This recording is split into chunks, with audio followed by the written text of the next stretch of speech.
Mobile বন্ধ করে হাতে নয় পকেটে, মেহেরবানি করে। অফিসিয়াল,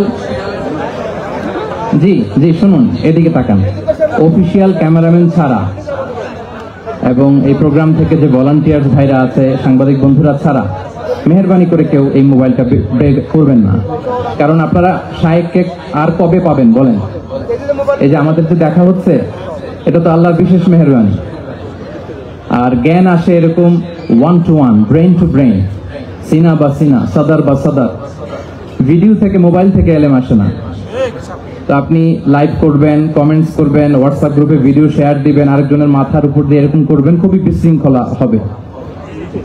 মালয়েশিয়াতে আমরা যে প্রোগ্রামগুলোতে জয়েন করি, আপনি দেখবেন আমার ভেরিফাইড যে ইউটিউব চ্যানেল, ওখানে আমরা যখন আলোচনাগুলো শেয়ার দেই, দেখবেন যে একটা শ্রোতাও হাতে মোবাইল নিয়ে বসে থাকে না। সবাই খরগোশের কানের মতো কানগুলোকে খাড়া করে চাতক পাখির মতো স্টেজের দিকে তাকিয়ে থাকে। আমরা তাদেরকে ওইভাবে ট্রেন আপ করেছি, গ্রুমিং করেছি, ইনস্ট্রাকশন দিয়েছি। এই যে আজকে আপনাদের প্রোগ্রাম শায়েখ এসে ধন্য করেছেন, এই প্রোগ্রাম গোটা বিশ্বে বাংলা ভাষাভাষী, from north two south, from east two West, the entire globe, সবাই শুনবে এই আলোচনা। যদি দেখে যে একজন উঠতেছেন, একজন দাঁড়ায় আছেন, ওই যে আরেকজন দায়িত্ব নিয়ে ভিডিও করতেছে এখানে,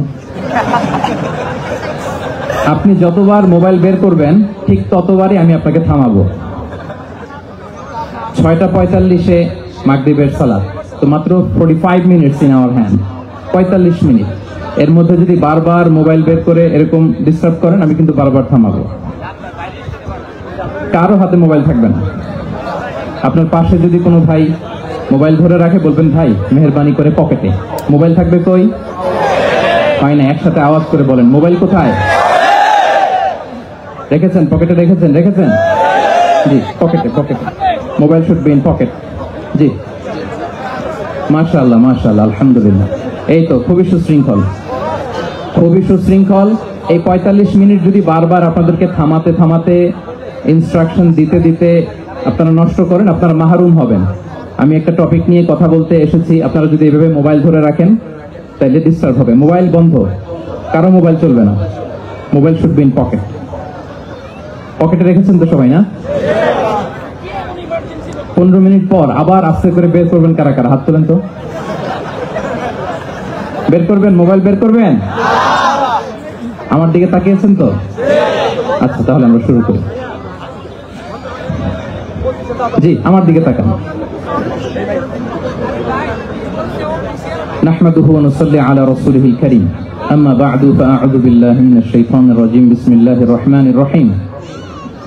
فبما رحمة من الله لنت لهم ولو كنت فظا غليظ القلب لانفضوا من حولك فاعف عنهم واستغفر لهم وشاورهم في الأمر فإذا عزمت فتوكل على الله إن الله يحب المتوكلين صدق الله العظيم رب اشرح لي صدري ويسر لي أمري واحلل عقدة من لساني يفقهوا قولي কোরিয়া মুসলিম ফেডারেশনের আওতাধীন সং উরি জামি মসজিদের আয়োজনে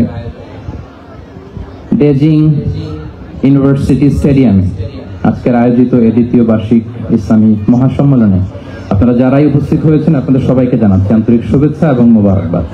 আহলান ওয়া সাহলান ওয়া মারহাবান বিকুম ফি হাযাল লিকা আত-তাইয়্যিব আল মুবারক। শুরুতে আমরা আল্লাহ রাব্বুল ইজ্জা ওয়াল জালালের দরবারে শুকরিয়া জ্ঞাপন করছি যে আল্লাহ তাআলা এত চমৎকার একটি পরিবেশে আমাদের প্রিয় মাতৃভূমি বাংলাদেশ থেকে হাজার হাজার কিলোমিটার দূরে দক্ষিণ কোরিয়ার এই ইউনিভার্সিটির স্টেডিয়ামে কিছু দিনই কথা শুনবার জন্য আমাদেরকে আসার বসার সুযোগ করে দিয়েছেন। আমরা সবাই পড়ে নিচ্ছি কালিমাতুশ শুকর, আলহামদুলিল্লাহ। আল্লাহ রাব্বুল ইজ্জা ওয়াল জালালের দরবারে লাখো কোটি শুকর এবং সুজুদ এবং প্রশংসা শেষে আমি আজকের এই প্রোগ্রামের অর্গানাইজিং কমিটিকে অন্তরের অন্তঃস্থল থেকে ধন্যবাদ জানাতে চাই, যারা দীর্ঘদিন অনেক চেষ্টা করে, অনেক আয়োজন করে আজকের এই চমৎকার ফুলের বাগানকে তারা সাজিয়েছেন। তাদেরকে আমরা শুভেচ্ছা জানাই, ধন্যবাদ জানাই। আজকের প্রোগ্রামে উপস্থিত আছেন দক্ষিণ কোরিয়া প্রবাসী বিশিষ্ট ব্যবসায়ী ভাইয়েরা, চাকরিজীবী ভাইয়েরা, শ্রমজীবী ভাইয়েরা, এবং দেখতে পাচ্ছি গ্যালারিতে পর্দার অন্তরালে আমাদের মা বোনেরা এসেছে, কচিকাচার সোনামণিরা। তারপর আমি এখানে সিকিউরিটি ডিপার্টমেন্টকে দেখলাম, police department, and I would like to thank from the bottom of my heart to the Beijing University Authority for giving us this nice venue to organize such an amazing program. May Allah bless them with guidance. আমরা সবাই বলি আমিন। আজকে উপস্থিত আছেন এই প্রোগ্রামের volunteer ভাইয়েরা, press, media, সাংবাদিক বন্ধুরা, আমি সবাইকে আবারও ধন্যবাদ এবং শুভেচ্ছা জানিয়ে শুরু করছি। প্রিয় ভাইয়েরা, আমাদের সময় খুব কম, কথা অনেক বেশি। আল্লাহ শুকরিয়া যে আমরা আমাদের প্রিয় শায়েখ আস-সুন্নাহ ফাউন্ডেশনের চেয়ারম্যান শায়েখ আহমদুল্লাহ হাফিজাহুল্লাহ ওয়া রাআহকে পেয়েছি। উনি কথা বলার পরে আর কিছু বলার অবকাশ থাকে না, সুযোগ থাকে না, এত সুন্দর করে বলেন, ঠিক কিনা বলেন? তো চমৎকার নাসিহা নিশ্চয়ই উনি করেছেন, কোরআন সুন্নাহর আলোকে কিউএস সেশন করেছেন, কোশ্চেন আনসার সেশন করেছেন। আমরা আল্লাহর কাছে দোয়া করি, প্রার্থনা করি শায়েখের আলোচনা থেকে যেন আমরা উপকৃত হতে পারি। শায়েখ যে দিক নির্দেশনামূলক বক্তব্য আমাদের সামনে উপস্থাপন করলেন, আমরা যেন সেগুলোর উপর আমল করতে পারি। প্রিয় ভাইয়েরা, খুব বরকতময় একটা সময় আমরা কাটাচ্ছি। রবিউল আউয়াল মাস, এটা মিলাদুন নবীর মাস, সিরাতুন নবীর মাস, বিষ্ণু ইসলামের সিরাত আলোচনার মাস। পুরো মাস জুড়ে আমরা বিষ্ণু ইসলামের আসিরা আল আতেরা, বরকতময় সিরাত নিয়ে, মিলাদ নিয়ে আমরা আলোচনা করে থাকি। তো আজকের এই সন্ধ্যায় আমি বিষ্ণু ইসলামের সিরাত থেকে ছোট্ট একটা টপিক নিয়ে অল্প কয়েক মিনিট কথা বলবো ইনশাআল্লাহ। এবং আমি আশা রাখবো এখন যেমনি আপনারা ঠিক চুপচাপ নীরব হয়ে বসে আছেন মাগরিবের আজান পর্যন্ত, শেষ পর্যন্ত আপনারা ঠিক এভাবেই বসে আমাদেরকে সাহায্য করবেন, কোঅপারেশন করবেন। প্রিয় ভাইরা, যে টপিকটি আমি চুজ করেছি আপনাদের জন্য আজকের এই কনভেনশনে বা কনফারেন্সে, সেটা হচ্ছে আমাদের প্রিয় নবী বিশ্বনবী মুহাম্মদ রাসূলুল্লাহ সাল্লাল্লাহু আলাইহি ওয়াসাল্লামের আচরণ কেমন ছিল। কেমন ছিল আমার প্রিয় নবীজির আচরণ? তিনি মানুষের সাথে কেমন আখলাকে, কেমন ব্যবহার তিনি করতেন, কেমন ডিলিংস করতেন, তার ইন্টারাকশন গুলো মানুষের সাথে কেমন ছিল, তার আচরণ কেমন ছিল, এই টপিকে আমরা কথা শুনবো। আমরা যদি কোরআনকে জিজ্ঞেস করি যে কোরআন তুমি বলো তো বিষ্ণু ইসলামের আচরণ কেমন ছিল, আমার নবীর আখলাক কেমন ছিল, ব্যবহার কেমন ছিল, কোরআন খুব প্রিসাইজলি আমাদেরকে জানায় এবং বলে যে ওয়া ইন্নাকা লাআলা খুলুকিন আযীম, and verily you are on a very good standard of character। এর অর্থ হচ্ছে নবী হে, নিশ্চয়ই আপনি নৈতিক চরিত্রের সর্বোচ্চ মানের উপর প্রতিষ্ঠিত। সুবহানাল্লাহ। চারিত্রিক মাধুর্যতা, চারিত্রিক নির্মলতা, উন্নত চরিত্র, সর্বোত্তম চরিত্র বলতে আমরা যা বুঝাই তার সবটা দিয়ে আল্লাহ তাআলা বিষ্ণু ইসলামের চরিত্রকে নির্মাণ করেছেন।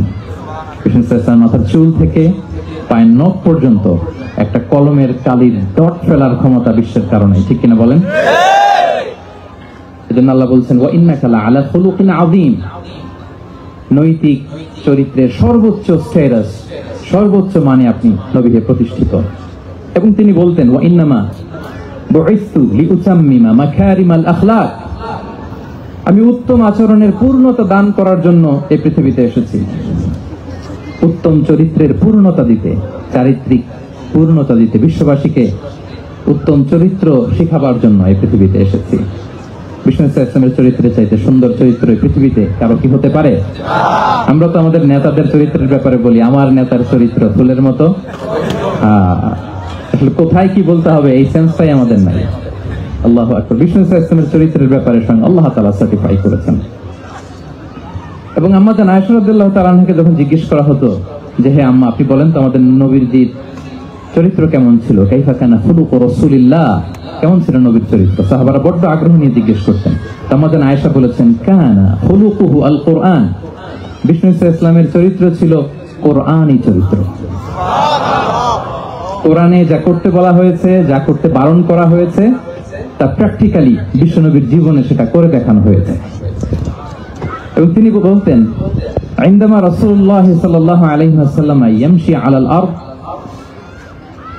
كأن القرآن يمشي عليه, বিষ্ণু ইসলাম যখন রাস্তা দিয়ে হেঁটে যেতেন as if a living Quran is walking on the street, মনে হতো একটা জীবন্ত কোরআন রাস্তা দিয়ে হেঁটে যাচ্ছে। এত সুন্দর ছিল বিষ্ণু ইসলামের চরিত্র। উনি যে নিজেই উত্তম আচরণের ছিলেন তাই নয়, তিনি সর্বোত্তম আচরণ যেন আমরা অর্জন করি এটার ব্যাপারে গুরুত্ব আরোপ করেছেন। রাসূল সাল্লাল্লাহু আলাইহি ওয়াসাল্লামকে জিজ্ঞেস করা হলো নবী হে, কোন জিনিস মানুষকে সবচেয়ে বেশি আল্লাহ জান্নাতে প্রবেশ করাবে? সুইলা রাসূলুল্লাহ সাল্লাল্লাহু আলাইহি ওয়াসাল্লাম আন আকসারি মা ইউদখিলুন নাস আল জান্নাহ, জিজ্ঞেস করা হলো নবী কোন জিনিস মানুষকে বেশি জান্নাতে ঢুকাবে? বিষ্ণু বললেন তাকওয়াল্লাহ ওয়া হুসনুল খুলুক। এক হচ্ছে আল্লাহর ভয়, আর এক হচ্ছে সুন্দর আচরণ। তাহলে এই হাদিস থেকে বুঝলাম যারা বেশি নামাজ পড়বে তারা বেশি জান্নাতে ঢুকবে নাকি? নামাজ পড়তে পড়তে যারা কপাল কালো করে ফেলছে এরা ঢুকবে না? যারা হজ করতে করতে বড় হাজী সাহেব হয়েছে, জিকির করতে করতে হাতে 3-4টা তাসবিহ রেখেছে, তাদের কথা বলা হয়েছে? এগুলো নিঃসন্দেহে অনেক বড় আমল, কিন্তু সবচাইতে বেশি জান্নাতে প্রবেশ করাবে যে আমল, বিষ্ণু বললেন এক হচ্ছে আল্লাহর ভয়, আরেক হচ্ছে সর্বোত্তম আচরণ। প্রিয় ভাইরা, ইসলামের মেজাজটাকে চিনে নেন, ইসলামের এসেন্সটাকে বুঝে নেন। আমরা ভালো আচরণকে গুরুত্ব দিতে চাই না। অনেক নামাজি লোক দেখবেন নামাজ পড়তে পড়তে কপালে কালো দাগ ফেলে দিচ্ছে, বাসায় বউয়ের সাথে খারাপ আচরণ করে, খিটখিটে মেজাজের, প্রতিবেশীর সাথে শুধু ঝগড়া, কলিগদের সাথে ঝগড়া, মারামারি, দুঃসম্পর্ক, এরকম আছে না? নাই বলেন, আছে না? কিন্তু নামাজি, অনেক বড় হাজি, একদিনও কোরআন তেলাওয়াত মিস হয় না। তো এত ইবাদত করেও সে ইসলামের আসল এসেন্সটাকে ধরতে পারেনি। বিষ্ণু বললেন সবচেয়ে বেশি জান্নাতে প্রবেশ করাবে যে দুটি আমল, একটি হচ্ছে তাকওয়াল্লাহ, আল্লাহর ভয়, আরেকটি হচ্ছে উত্তম আচরণ, সর্বোত্তম আচরণ। তো আমরা যেন উত্তম আচরণের অধিকারী হই, আমার স্ত্রীর সাথে যেন ভালো আচরণ করি, প্রতিবেশীর সাথে যেন ভালো আচরণ করি, ছেলে মেয়েদের সাথে যেন আমাদের অ্যাটিটিউডটা ভালো থাকে, আচরণটা ভালো থাকে, কলিগের সাথে যেন ভালো থাকে। বিশ্বনবীর আচরণ যেমন ছিল তেমন আচরণ যেন আমরা গড়ে তুলতে পারি। আওয়াজ করে পড়ুন আমিন। সুনানে আবু দাউদের এক বর্ণনা বিষ্ণু সাল্লাল্লাহু আলাইহি ওয়াসাল্লাম বলেন, খুব চমৎকার একটা হাদিস, মনোযোগ দিয়ে শুনুন। তিনি বলেন, আনা যাঈমুন বিবাইতিন ফি রাবাদিল জান্নাতি লিমান তারাকাল মিরাআ ওয়া ইন কানা মুহিক্কান।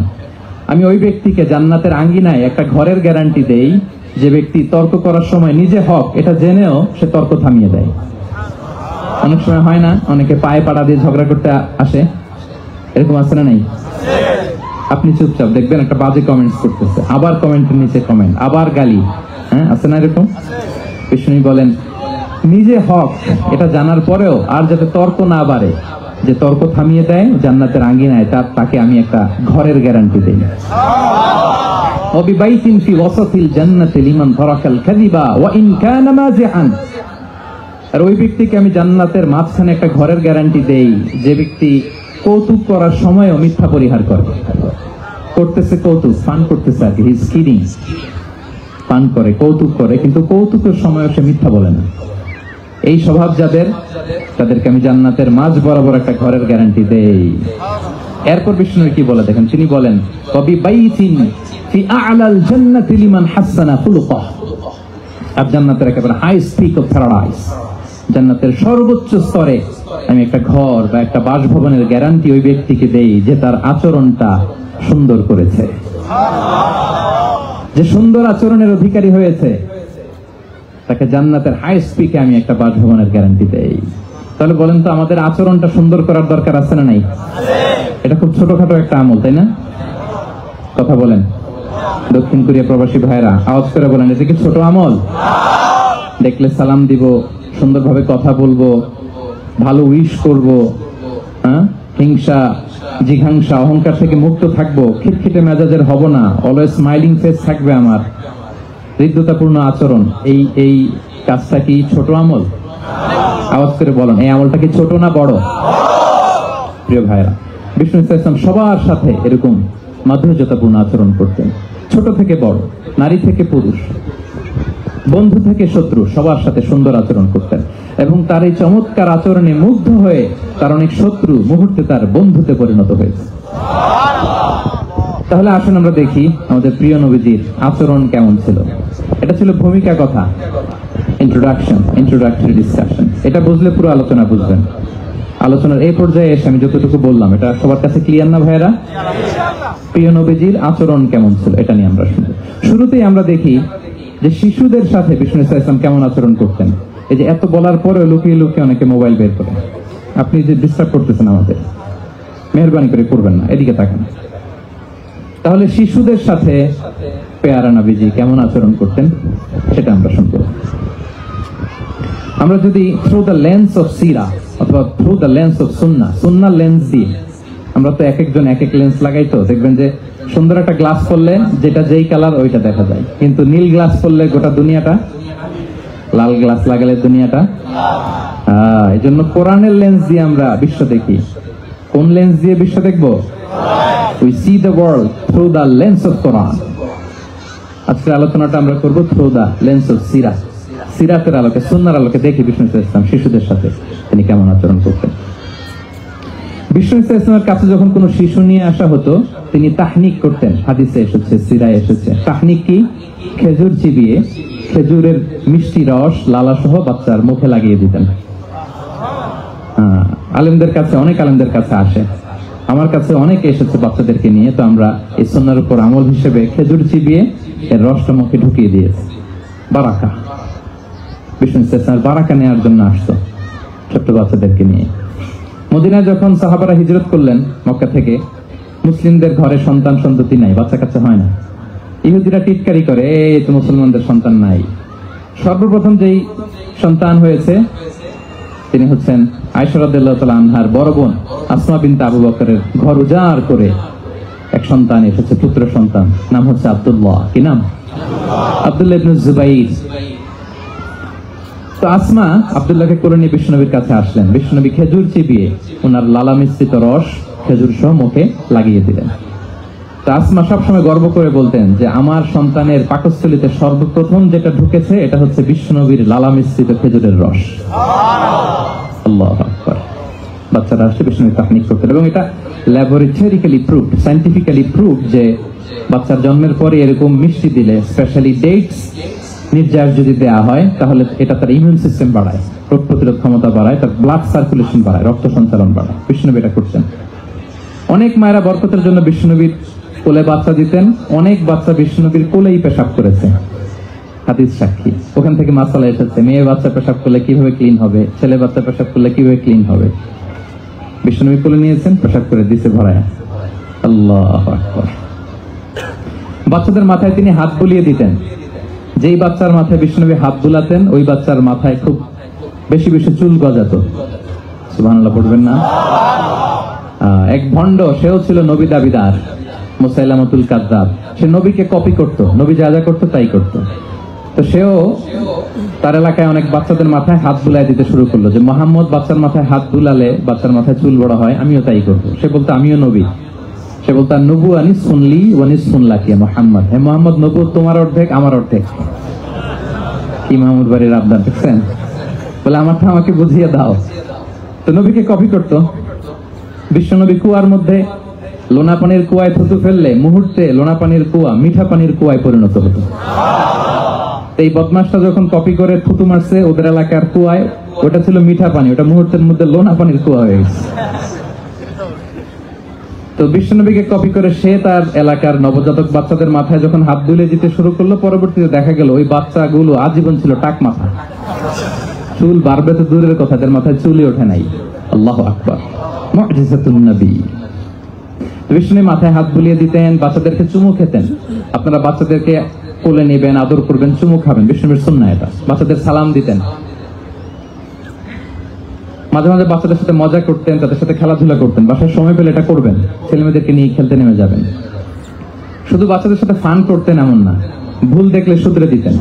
এক ছোট্ট বাচ্চা কোলে বসে খাবারের প্লেট থেকে এখান থেকে ধরে ওখান থেকে ধরে, তাও বাঁ হাতে। বিষ্ণু বললেন ইয়া গোলাম সাম্মিল্লাহ, বিসমিল্লাহ বলো। কুল বিয়ামিনিক, বাঁ হাতে নয় ডান হাতে খাও।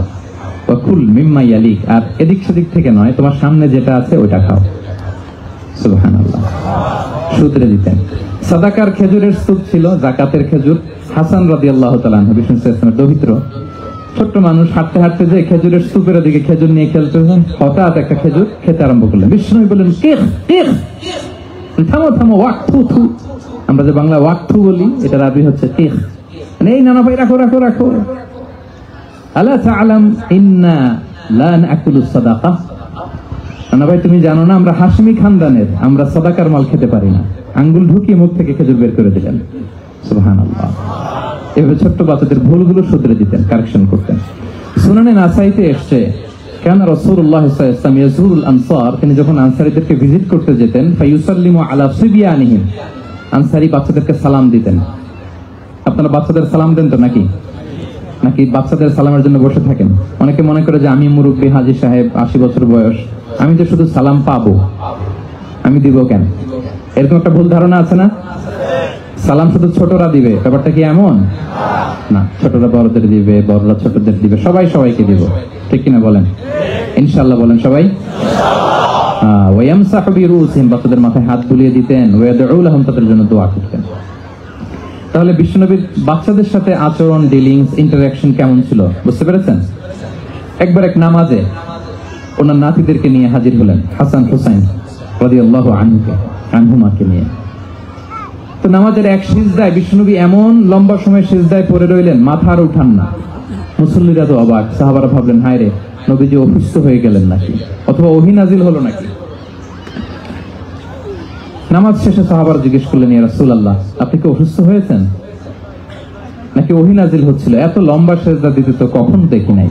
বিশ্বনবী বললেন, না না, কুল্লুন যালিকা লাম ইয়াকুন, কোনটাই না, বরং ওয়ালাকিন্না বিনি ইরতাহালানি, আমার নানা ভাই হাসান হুসাইন সিজদারত অবস্থায় আমার পিঠের উপরে উঠে বসেছিল।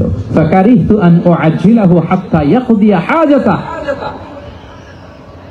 আমি উঠে গেলে তাদের ডিস্টার্ব হবে, এজন্য সিজদায় পড়েছিলাম। যতক্ষণ তাদের পিঠে উঠে খেলতে মনে চেয়েছে তারা খেলেছে, তারা নেমেছে, তারপরে সিজদা থেকে মাথা উঁচু করে দাঁড়িয়েছি। কি কনসিডারেশন ছিল, কি কনসিডারেট পিপল ছিলেন, সুবহানাল্লাহ বিহামদিহি। আমরা কাঁধে নিয়ে খেলবো তো দূরের কথা, আমরা অনেকে বাচ্চাদেরকে মসজিদে দেখলেই রেগে যাই, আছে না নাই? অনেক মুরব্বীরা আছে মসজিদে বাচ্চা দেখতে পারে না, দেখবেন হ্যাঁ, খিটখিটে মেজাজের হয়ে যায়, রিঅ্যাক্ট করে। আলহামদুলিল্লাহ গত অনেক বছর ধরে বাংলাদেশে এটা নিয়ে আমরা কন্টিনিউয়াসলি বলেছি যে না, শিশুদেরকে আপনারা মসজিদে আসলে ধমক দিবেন না, ভুল করলে, আওয়াজ করলে, চিৎকার করলে তাদেরকে বকা দেওয়া যাবে? বলেন। আজকে যদি বকা খেয়ে মসজিদ থেকে ফিরে যায়, আর কোনোদিন মসজিদের দিকে পা বাড়াবে? ও যাবে ক্লাবে, হ্যাঁ, ও যাবে গানের কনসার্টে, আর ফেরাতে পারবেন মসজিদে? আর আসবে না। খবরদার, আপনার একটা ধমকের কারণে মসজিদমুখী কোনো শিশু যেন অন্যদিকে না যায়। বুঝাবেন যে আব্বু, এটা আমাদের ইবাদতগাহ, পবিত্র জায়গা, কিন্তু দুষ্টামি করতে হয় না, আওয়াজ করতে হয় না, আল্লাহ তোমাকে অনেক গুনাহ দিবে। গুনার ভয় দেখালে কিন্তু বাচ্চারা দুষ্টামি করে না, দেখবেন, ঠিক কিনা বলেন? এই সেন্সটা তাদের আছে, এভাবে বুঝাবেন। মুসনাদে আহমদে একটা হাদিস এসেছে, বিষ্ণু ইসলাম ওনার চাচাতো ভাইদেরকে নিয়ে দৌড় প্রতিযোগিতা করাতেন, লাইন ধরে দাঁড় করাতেন, আর বলতেন, মান সাবাকা ইলাইয়া ফালাহু কাদা ওয়া কাদা, সবাই দাঁড়াও, দেখি কে কার আগে আমাকে দৌড়ে ধরতে পারে, যে ধরতে পারবে তাকে পুরস্কার দেব। আল্লাহু আকবার। এবং বিষ্ণুনবীর এই কথা শুনে সবাই দৌড়ে যে বিষ্ণুনবীর ঘাড়ের উপর উঠতো, বুকের উপর উঠতো, ঝাঁপিয়ে পড়তো, বিষ্ণুনবী সবাইকে ধরে আগলে নিতেন, প্রত্যেকের গালে চুমু খেতেন। পড়েন সুবহানাল্লাহ। এই ছিল শিশুদের প্রতি বিষ্ণু ইসলামের আচরণ।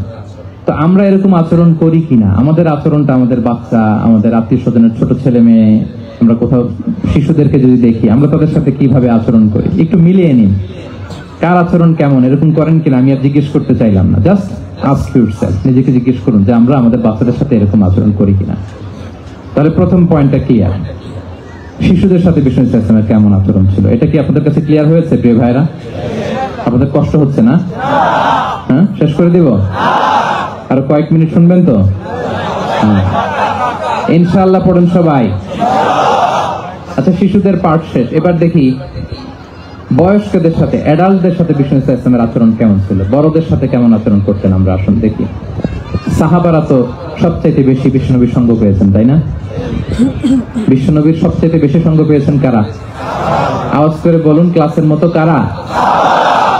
সাহাবারা সবচাইতে বেশি সঙ্গ পেয়েছেন। তাদের সাথে কেমন আচরণ ছিল? যে আয়াতটি দিয়ে আমি শুরু করেছি, আল্লাহ বলেছেন, ফাবিমা রাহমাতিন মিনাল্লাহি লিনতা লাহুম ওয়ালাউ কুনতা ফাযযান গালিযাল কলবি লানফাদ্দু মিন হাওলিক। সাহাবারা বিশ্বনবীর এত ভালোবাসা পেয়েছেন, এত সুন্দর আচরণ পেয়েছেন, তারা বিশ্বনবীকে সবসময় আগলে রাখতে চাইতেন, ঘিরে থাকতে চাইতেন, তার সঙ্গ ছাড়তে চাইতেন না। বলেন সুবহানাল্লাহ।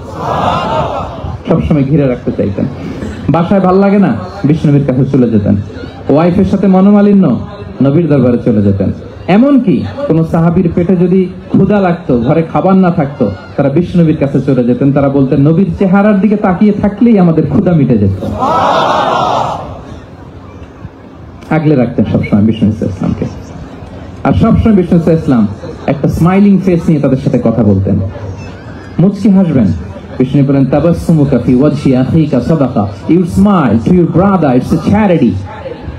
তোমার ভাইয়ের দিকে তাকিয়ে তুমি যে মুচকি হাসো, এটা সাদাকা দেওয়ার সওয়াব কামিয়ে ফেলো তুমি।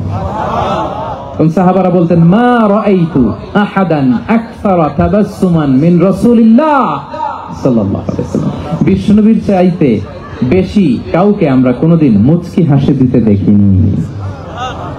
মুচকি হাসেন তো আপনারা? তো গোমরা মুখ করে রাখছেন কেন? হাসেন হাসেন, মুচকি হাসেন, হাসবেন। হাসতে পয়সা লাগে? হ্যাঁ, কত লাগে বলেন মুচকি হাসি দিতে? হ্যাঁ, আচ্ছা, লাগে না তো মুচকি হাসবেন। হাসতে যদি সাদাকার সওয়াব হয় তো আমরা মুখ গোমরা করে রাখবো কেন? আমরা কি করব? মুচকি হাসবো। রাজি আছেন? দেখবেন যিনি মুচকি হাসে তাকে সবাই পছন্দ করে, আর যিনি গোমরা মুখ থাকে তার দেখতে ভালো লাগে। আমার ভালো লাগে না, আপনাদের লাগে? লাগে? লাগে না, লাগে না। হাসি কিন্তু সংক্রামক, ইতিবাচক ভাবে সংক্রামক। আপনি হাসলে দেখবেন হেসে হেসে কথা বলে যার সাথে বলতেছেন তারও একটা হাসি। আপনি গোমরা মুখে থাকলে ওই ব্যক্তিও গোমরা মুখ, ঠিক কিনা বলেন? এবং মুচকি হাসলে স্বাস্থ্য ভালো থাকে, মানসিক স্বাস্থ্যের সাথে এটা সম্পর্ক আছে। মুচকি হাসবেন। মোবাইল বন্ধ করবেন। এই যে খুব দায়িত্বশীলতার সাথে আমি মুচকি হেসে হেসে ভিডিও করতেছি। প্রিয় ভাইয়েরা, দেখেন বিষ্ণু সাল্লাল্লাহু আলাইহি ওয়াসাল্লাম কেমন কনসিডারেট ছিলেন। বিশ্বনবী যদি কারোর সাথে মুসাফা করতেন, ভাই একটু হাত মিলান তো, এই যে ওই লোক হাত সরানোর আগে বিশ্বনবী হাত সরাতেন না। যখন উনি হাতটা টান দিতেন তখন নবী হাত টান দিতেন। কারোর সাথে কথা বলার সময় এইভাবে আর চোখে তাকাতেন না, এইভাবে না। কথা বলতে হইলে ঘুরে তার দিকে হয়ে তাকে সম্মান দিয়ে, রেসপেক্ট দিয়ে কথা শুরু করতেন। কেউ কোনো গুরুত্বপূর্ণ কথা কানে কানে বলতে চাইলে তিনি কথা শেষ না হওয়া পর্যন্ত মাথা সরাতেন না। সুবহানাল্লাহ, আস্তে বলেন। আল্লাহু আকবার, আল্লাহু আকবার। একটু মিলিয়ে নেই, আসলে কি আমরা পারি এত চমৎকার আচরণ উপহার দিতে? আল্লাহ,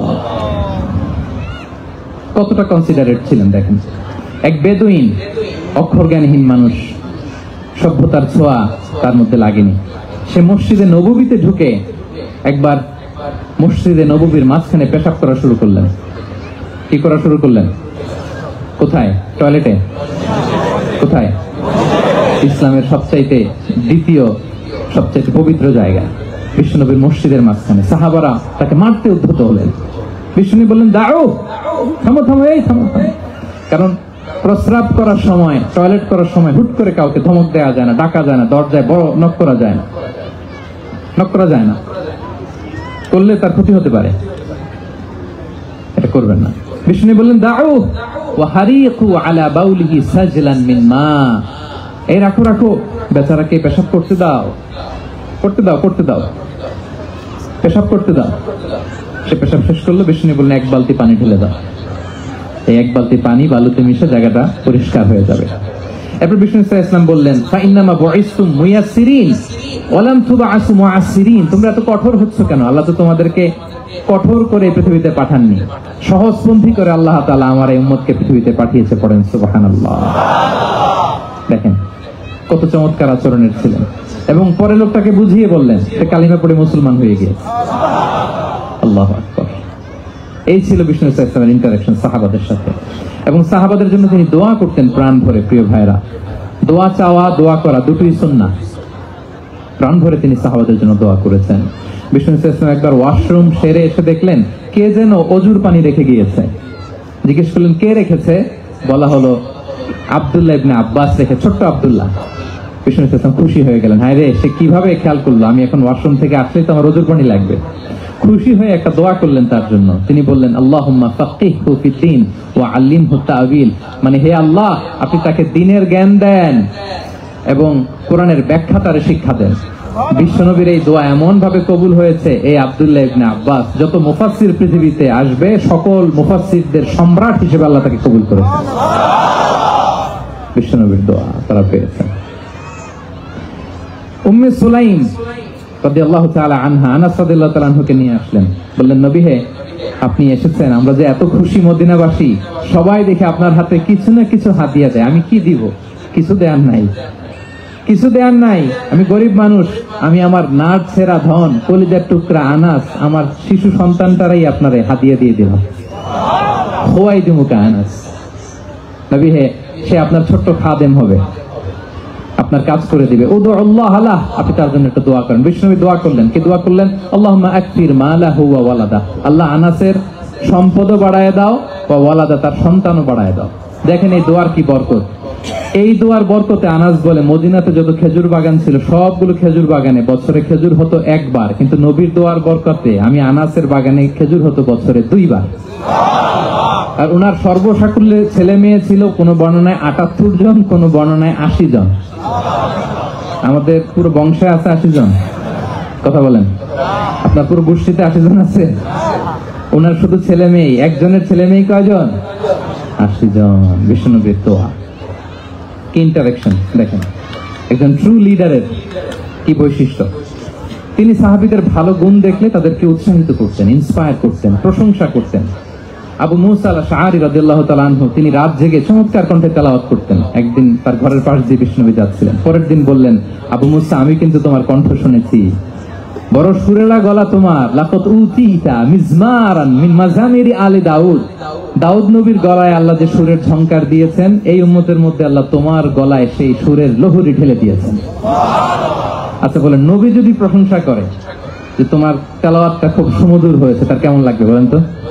আচ্ছা নবী বাদ দেন, শাইখ আব্দুর রহমান আস-সুদাইস এসে যদি আপনারে বলে, তোমার কণ্ঠটা তো বড় মিষ্টি, তোমার কণ্ঠ রেসাইটেশন তো বড় সুন্দর, কেমন লাগবে আপনার? আর স্বয়ং বিশ্বনবী যদি বলে, সুবহানাল্লাহ পড়বেন না? আল্লাহু আকবার। এইভাবে বিষ্ণু সাহাবাদেরকে উৎসাহিত করতেন। মাঝে মাঝে প্রশ্ন করতেন, তাদের অ্যাটেনশন গ্রো করার জন্য তিনি প্রশ্ন করতেন। একবার বলেন দেখি, কে বলতে পারে, ইন্না মিনাশ শাজারি শাজারা লা ইয়াসকুতু ওয়ারাকুহা মাসালুহা মাসালুল মুমিন, একটা গাছ আছে, এই গাছের পাতা ঝরে না, এর দৃষ্টান্ত মুমিনের দৃষ্টান্ত। কে পারো দেখি? কোন সাহাবী পারে না, কারণ তারা ভাবতেছিল দূরের ওই সিরিয়ার কোন গাছ হবে, অমুক জায়গার মরুভূমির গাছ হবে, ঘরের পাশে যে খেজুর গাছ, ওইটা আর কেউ হবে না। প্রশ্ন যেহেতু করছে, এত সহজ উত্তর হইলে তো প্রশ্ন করার কথা ছিল না। তারা এইটা বলে, ওইটা বলে, ক্যাকটাস, গুলমলতা, ওই গাছ। নবী বলে না, ইন্নাহা আন-নাখলা, এটা খেজুর গাছ। কি গাছ? তো আব্দুল্লাহ ইবনে ওমর তখন খুব ছোট, তিনি মনে মনে ধরে ফেলছিলেন, কিন্তু ভয়ে বলে না। তো বাসায় যে ওমর রাদিয়াল্লাহু বলে, আব্বা আপনারা কেউ পারেন না, আমি তো জানতাম এটা খেজুর গাছ, তো বললাম না যে? আব্দুল্লাহ বলে, আপনি পারেন না, অন্যান্য সাহাবারা বাচ্চা তারা কেউ পারে না, আমি কেমনে কই? ওমর রাদিয়াল্লাহু বললেন, আজকে যদি তুমি বলতে পারতে লাল উট পেলে আরবরা যত খুশি হয়, আমি তার চেয়ে বেশি খুশি হয়ে যেতাম। নবীর সামনে আমার বুকটা এত বড় হয়ে যেত। আল্লাহু আকবার। দেখেন, প্রশ্ন ছুড়ে দিয়ে মনোযোগ আকর্ষণ করতেন সাহাবাদের। রসিকতা করতেন মাঝে মাঝে, রসিকতা। এক সাহাবী বলেন, ইয়া রাসূলুল্লাহ, আমার চলতে বড্ড কষ্ট হয়, আপনি যদি দয়া করে আমাকে একটা উট দিতেন, তাহলে আমি রাইড নিতাম এটার উপরে, এটা দিয়ে চলতাম, সফরের কষ্ট কমে যেত। বিষ্ণু বলেন, যাও, ঠিক আছে, তোমাকে একটা উটের বাচ্চা দিবে। কি দিব? সাহাবী বলেন, ইয়া রাসূলুল্লাহ, আমি চাইলাম কি আর আপনি বললেন কি? আমার তো লাগবে এমন উট যেটা দিয়ে মরুভূমিতে চলা যায়। বিষ্ণু বলেন, ওই উটটাও তো অন্য কোনো না কোনো উটের বাচ্চা। সুবহানাল্লাহ পড়বেন না? ছোট্ট কথা, দেখেন কি রসিকতা, কি সেন্স অফ হিউমার। সুবহানাল্লাহ। সাহাবীদের সাথে এক কাতারে মিশে কাজ করতেন, নিজ হাতে সাহাবীদের সাথে মিশে কি করেছেন? মসজিদে নববী নির্মাণ করেছেন। 5ম হিজরিতে নিজে মরুভূমির বালু খনন করে পেটে পাথর বেঁধে পরীক্ষা খনন করেছেন সাহাবীদের সাথে। True leader. শুধু তাই নয়, সাহাবারা ভালো পরামর্শ দিলে সেটা অ্যাকসেপ্ট করতেন। আমাদের মধ্যে অনেকের একটা ইগোইস্টিক ঝামেলা আছে, বাড়ির কাজের মেয়ে বলছে, কাজের ছেলে বলছে, এই আমার স্টাফ বলছে, এটা আমি কেন শুনবো? এরকম একটা মেন্টালিটি অনেকের আছে না নাই? অনেক সময় তাদের মধ্য থেকেও ভালো পরামর্শ আসতে পারে না? বলেন পারে কিনা? বিশ্বনবী দেখতেন, কেউ ভালো পরামর্শ দিলে সেটা পিক করতেন, নিয়ে নিতেন। বদরের যুদ্ধে মুসলিম সৈন্যরা কোথায় ক্যাম্প করবে, বিশ্বনবী হঠাৎ একটা জায়গায় ক্যাম্প স্থাপনের নির্দেশনা দিলেন। হাব্বাব ইবনুল মুনজির রাদিয়াল্লাহু তাআলা আনহু, তিনি বললেন, ইয়া রাসূলুল্লাহ, অনুমতি দিলে একটা কথা বলবো। কি কথা? এই যে আপনি ক্যাম্প স্থাপন করলেন এখানে, এটা কি আল্লাহর আদেশে না আপনার ইচ্ছায়? নবী বললেন, আমার ইচ্ছা, এটা আল্লাহর আদেশ নয়। বিষ্ণু বললেন, তাহলে ঠিক হয় নাই, লোকেশন সিলেকশন ঠিক হয় নাই, তাহলে কোথায়? হাব্বাব বললেন, ইয়া রাসূলুল্লাহ, ওই যে কূপ দেখা যায় ওখানে, দ্যাটস আওয়ার লোকেশন, ওখানে করলে ভালো হবে। কেন? বলতেছে, আমরা ওখানে ব্যারিকেড দিয়ে রাখবো, পানি আমাদের কন্ট্রোলে থাকবে, কুরাইশরা পানির অভাবে যুদ্ধ ছাড়াই মরবে, আমরা পানি খেয়ে যুদ্ধ করবো। সুবহানাল্লাহ বলেন। বিশ্বনবীর সাথে সাথে হাব্বাবের কথা মেনে নিলেন, বলে যে না, আমি যে ডিসিশন দিয়েছি সৈন্যদের মধ্যে আবার ছড়িয়ে দাও, we should change our location. আল্লাহু আকবার। তাহলে সাহাবাদের সাথে ইন্টারেকশন কি ফ্র্যাঙ্কলি, কি ওপেন মাইন্ডেড, সুবহানাল্লাহ বিহামদিহি। তাহলে শিশুদের সাথে গেল, বড়দের সাথে, সাহাবাদের সাথেও গেল। আপনারা উঠতেছেন কেন ভাইয়েরা? আসর পড়েন নাই? কাজা হয়ে যাবে নামাজের জন্য? হ্যাঁ, উঠবেন না মেহরবানি করে, অল্প কয়েক মিনিট, কেউ উঠবেন না, লম্বা সময় তো ওয়াশরুমের ব্যাপার থাকে, অনেকের হয়তো আবার নামাজ ছুটে গিয়েছে। আল্লাহ। আচ্ছা, 3 নম্বরে স্টাফের সাথে, কর্মচারীর সাথে, সেবকের সাথে বিষ্ণু ইসলাম কি আচরণ করেছেন? বিষ্ণু ইসলামের অনেক খাদেম ছিল, সিরাতে এসেছে। সবার কথা তো বলা যাবে না, একজনের কথা বলি, আনাস রাদিয়াল্লাহু তাআলা আনহুর কথা। আনাস, লক্ষ্মীপুরে আমি এক জায়গায় ওনার কোন একটা ওয়াজ করতে যে আমি বললাম আনাস নামটা কেমন লাগে, কারণ অনেকে বাচ্চা নিয়ে এসে বলে হুজুর নাম রেখে দেন। তাই আমি বললাম আজকে এখানে নাম দিয়ে দেই আনাস। এই বছর এই লক্ষ্মীপুরে যত বাচ্চা হবে যাদের মনে চায় আনাস রেখে দিয়েন। 3-4 বছর পরে শুনি আনাস দিয়ে লক্ষ্মীপুর ভরে গেছে। অনেকে আমাকে জানাইছে ছেলের নাম কি আনাস, তো বলে যে ওই যে হুজুর আপনি 19 সালে আমাদের লক্ষ্মীপুরে এসে বলছিলেন, ওই কথা থেকে আমরা, পেটে ছিল বাচ্চা, আমরা নিয়ত করে ফেলছি আনাস রাখবো। আনাস নামটা অনেক সুন্দর না? সাহাবাদের নামগুলো চুজ করে করে ছেলেদের নাম রাখবেন। উনি ছিলেন বিষ্ণু ইসলামের খাদেম।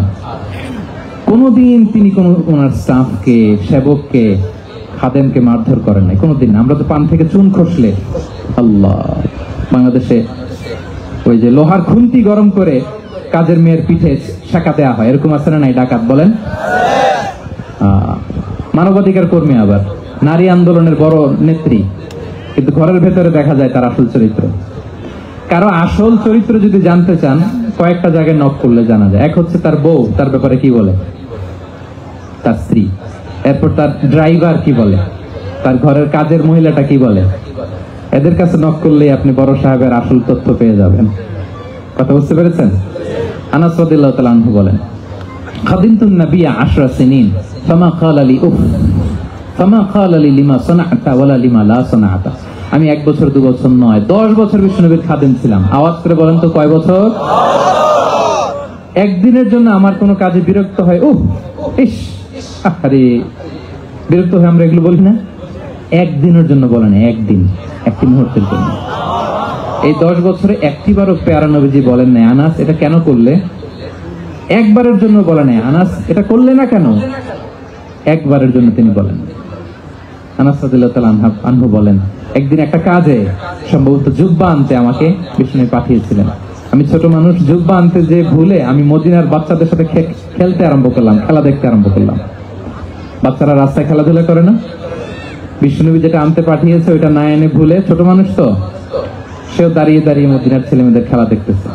এখন সময়ের পর সময় যায়, ঘন্টার পর ঘন্টা যায়, আনাস তো আর আসে না জুব্বা নিয়ে। বিষ্ণুনবী ভাবলেন হায় রে, আনাস মনে ভুলে গেছে, যাই নিজের কাজ নিজেই করে নিয়ে আস। বিষ্ণুনবী বেরোলেন, বেরোই দেখে ওই তো আনাস, আমার আনাস বাচ্চাদের সাথে খেলা দেখতেছে। আমরা হইলে কি করতাম? আমরা হইলে কি মাইর, ওই যে ডাইরেক্ট মাইর। আল্লাহ, আজকে তোর একদিন কি আমার একদিন না? বিষ্ণুনবী গেলেন, তিনিও বাচ্চাদের সাথে খেলা দেখতে শুরু করলেন, কিছুই বললেন না, শুধু আলতো হাতে আনাসের পিঠে হাত রাখলেন, ঘাড়ে আলতো হাতে। বিষ্ণুনবীর হাতটা রেশমের চেয়েও সফট ছিল। হাত রাখলেন, হাত রাখাতে আনাস রাদিয়াল্লাহু তাআলা আনহু ফানাযারতু ইলাই, তিনি বললেন আমি পিছনের দিকে তাকালাম, বিষ্ণুনবীর দিকে আমি তাকালাম, হঠাৎ করে দেখলাম যে বিষ্ণুনবী। তাকানোর পর পর আমি ভয় পেয়ে গেলাম, কিন্তু বিষ্ণু সাল্লাল্লাহু আলাইহি ওয়াসাল্লাম ধমক দেয় নাই, কিরা আনাস তুই এখানে, এটাও বলে নাই। তাকালাম, ওয়া হুয়া ইয়াদহাক, তিনি একটা মুচকি হাসি দিলেন। বললেন আনাস তোমাকে না কাজে পাঠিয়েছিলাম, এখানে কেন? আনাস বলে ইয়া রাসূলুল্লাহ ক্ষমা করে দেন, আমি যাচ্ছি।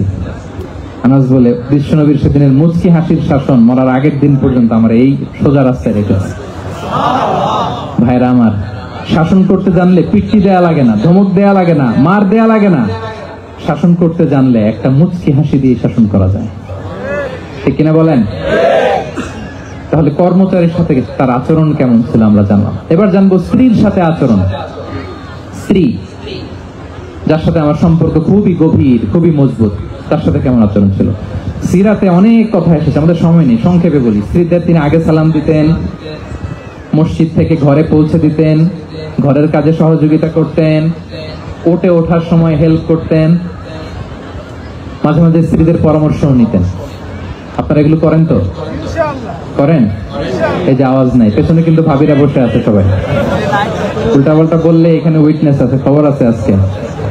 এগুলো করেন? করেন? হ্যাঁ, করতে হবে, করতে হবে।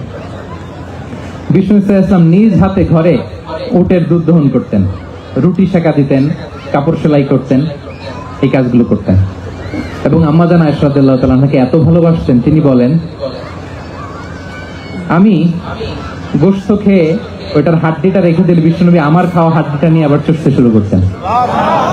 আমি গ্লাসের যেখান দিয়ে পানি খেতাম, পেয়ালার খুঁজে খুঁজে বিশ্বনবী ওই জায়গায় ঠোঁট লাগিয়ে পানি খেতেন। মাইমুনা রাদিয়াল্লাহু তাআলা আনহা বলেন যে আমি আর বিশ্বনবী এক বালতি থেকে মগ দিয়ে পানি নিয়ে দুজনে গোসল করেছি। সুবহানাল্লাহ, একটু আসতে বলেন।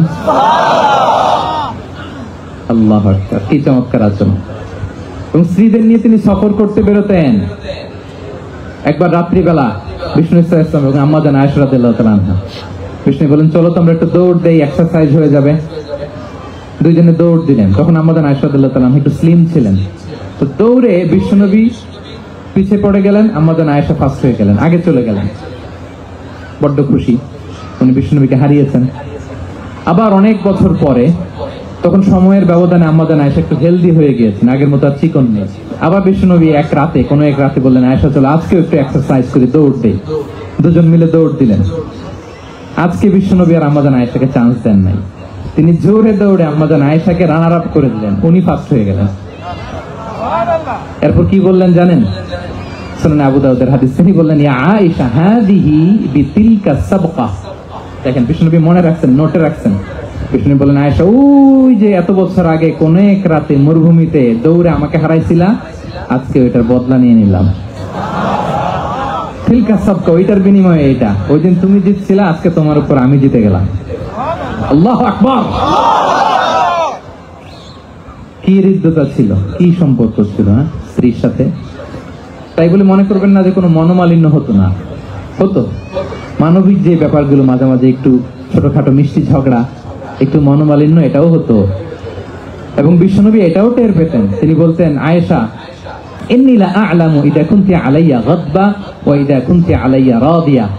আয়েশা, কখন তুমি আমার উপর রেগে থাকো আর কখন খুশি থাকো, সবটাই কিন্তু আমি টের পাই। আম্মা জান আয়েশা অবাক হলেন, কি করে টের পান? বিশ্বনবী বলেন, যখন তুমি আমার উপর খুশি থাকো তখন দোয়ার সময় বলো লা ওয়া রাব্বি মুহাম্মদ, তুমি বলো হে মুহাম্মদের রব আল্লাহ, মদিনার উপর রহম করেন, আমাদেরকে ক্ষমা করেন। হে মুহাম্মদের রব, আমাদের ক্ষমা করেন, এইভাবে দোয়া করো। আর যখন তুমি রেগে থাকো তখন আমার নামটা মুখ দিয়ে নিতে চাও না, তখন তুমি দোয়াতে বলো লা ওয়া রাব্বি ইব্রাহিম, হে ইব্রাহিমের আল্লাহ, হে ইব্রাহিম নবীর খোদা, আমাদের মাফ করো। তখন তুমি আমার নাম নাও না, কৌশলে আমার নামটা বাদ দাও। আমাদের আয়েশা বলেন, ইয়া রাসূলুল্লাহ মা আহজুরু ইল্লা ইসমাক, নবী হে, আমি তো আপনার নামটাই শুধু মুখ থেকে বাদ দেই, আমার হৃদয় থেকে তো কখনো আপনারে বাদ দিতে পারি না। এটা ঠিক, তখন রেগে থাকে, আপনার নামটা মুখে নেই না, কিন্তু হৃদয় থেকে তো আপনাকে সরাতে পারি না। সুবহানাল্লাহ। এই ছিল বিষ্ণুর সাথে স্ত্রীদের সম্পর্ক। প্রিয় ভাইরা, আমরা যদি একটু দেখি প্রতিবেশীর সাথে কেমন আচরণ করতেন। নেইবার, বিষ্ণু বলতেন, মান কানা ইউমিনু বিল্লাহি ওয়াল ইয়াউমিল আখির ফালইউকরিম দাইফা, যে আল্লাহ বিশ্বাস করে, আখিরাতে বিশ্বাস করে, সে যেন প্রতিবেশীকে সম্মান করে। এবং একবার আবু যার আল গিফারি রাদিয়াল্লাহু তাআলা আনহুকে বিষ্ণু সাল্লাল্লাহু আলাইহি ওয়াসাল্লাম বলেন, আবু যার ইদা তাবাখতা মারাকান ফাআকসির মাআ, হে আবু যার, তুমি যদি কখনো ঝোল তরকারি রান্না করো, ঝোলের তরকারি খাইছেন? আপনাদের সাউথ কোরিয়াতে তো বিখ্যাত একটা ঝোলের তরকারি আছে, কি নাম যেন, মাছের ম্যাগি বাগা, মেয়ংথাম। আমরা একটা শব্দ শিখছিলাম, কি যেন বলে, খামসা হামনিদা। কয়েকটা শব্দ শিখাই দিচ্ছে ভাইয়েরা আমাকে। তো এই যে নামটা বললাম, ঝোলের মধ্যে ট্যাংরা মাছ, শিং মাছ ঝোল দেয়া একটা তরকারি। তো আবু যার গিফারিকে বিষ্ণু সাল্লাল্লাহু আলাইহি ওয়াসাল্লাম বলেন, ইদা তাবাখতা মারাকান ফাকফির মা, হে আবু যার, কখনো যদি ঝোলের তরকারি রান্না করো একটু বেশি করে পানি দিও, যাতে করে তোমাদের পাশাপাশি তোমার প্রতিবেশীর সাথে একটু ঝোল শেয়ার করতে পারো। প্রতিবেশীকে এত গুরুত্ব দিতেন। তিনি বলতেন, লাইসাল মুমিন আল্লাযী ইয়াশবা ওয়া জারুহু জাইউন ইলা জামবিহি, সে মুমিন নয় যে পেট পুরে খায় আর তারা প্রতিবেশী না খেয়ে রাত যাপন করে, সে মুমিন নয়। দেখেন প্রতিবেশীকে কত গুরুত্ব তিনি দিয়েছেন। বিশ্বনবীর এক ইহুদি প্রতিবেশী ছিল। কোন ধর্মের? সবাই বলেননি, একসাথে আওয়াজ করে বলেন, কোন ধর্মের প্রতিবেশী? ওই ইহুদির এক ছেলে বিশ্বনবীর কিছু কাজ করে দিতেন। অনেকদিন হলো ছেলেটা আসে না। ছোট্ট ইহুদি ছেলে, মোবাইল বন্ধ। ছোট্ট ইহুদি ছেলে আসে না। খোঁজ নিলেন, শুনলেন সে অসুস্থ। শুনলেন ইহুদি ছোট্ট ছেলেটা কি? বিশ্বনবী দেখতে গেলেন। মুসলিম শিশুকে দেখতে গেলেন নাকি? কোন ধর্মের শিশু? তার মানে আপনার প্রতিবেশী যদি হিন্দু হয়, বৌদ্ধ হয়, খ্রিস্টান হয়, দ্যাট ডাজন্ট ম্যাটার। আপনি তার বিপদে আপদে পাশে থাকবেন, এটাই ইসলামের শিক্ষা, ঠিক কিনা বলেন? এই যে আপনাদের এখানে বুদ্ধিস্ট নেইবার আছে, হিন্দু নেইবার আছে, খ্রিস্টান নেইবার আছে, তারা বিপদে পড়লে তো আপনার যাওয়ার দরকার নেই না? যাবেন, খোঁজ খবর নিবেন, ভিজিট করবেন, পাশে দাঁড়াবেন। আপনি যে তাদের খোঁজ খবর নিতেছেন, মুসলিম হয়েও আপনি এত চমৎকার আচরণের, এটা দেখেই অনেকে কালিমা পড়ে মুসলমান হয়ে যাবে। এটাই তো দ্য বিউটি অফ ইসলাম, ইসলামের সৌন্দর্য। বিশ্বনবী হিন্দু মুসলিম ইহুদি বাছান নাই, ছোট্ট ইহুদিটাকে দেখতে গেলেন। যে দেখে হায়রে কাতর হয়ে সে বিছানায় মৃত্যু সজ্জায় শুয়ে আছে। বাচ্চাটার মাথায় হাত বুলিয়ে দিলেন। হাত বুলিয়ে বাচ্চাটাকে, ইহুদি বাচ্চাটাকে বললেন, আসলিম, হে শিশু তুমি ইসলাম ধর্ম গ্রহণ করো। এখন ছোট্ট মানুষ, তার বাবা আবার পাশে দাঁড়িয়েছে। আব্বা কি বলে না বলে, সে নাযারা ইলা ওয়াজহি আবি, বাবার দিকে তাকালেন। তো বাবা বলে, আতিয়া আবুল কাসিম, মানে বিশ্বনবীর কুনিয়াত বড় ছিল কাসিম, তাকে বলা হতো আবুল কাসিম। ইহুদি বাবা বলল, মুহাম্মদ যা বলে তাই করো। সাথে সাথে সে বলল, আশহাদু আল্লা ইলাহা ইল্লাল্লাহ ওয়া আশহাদু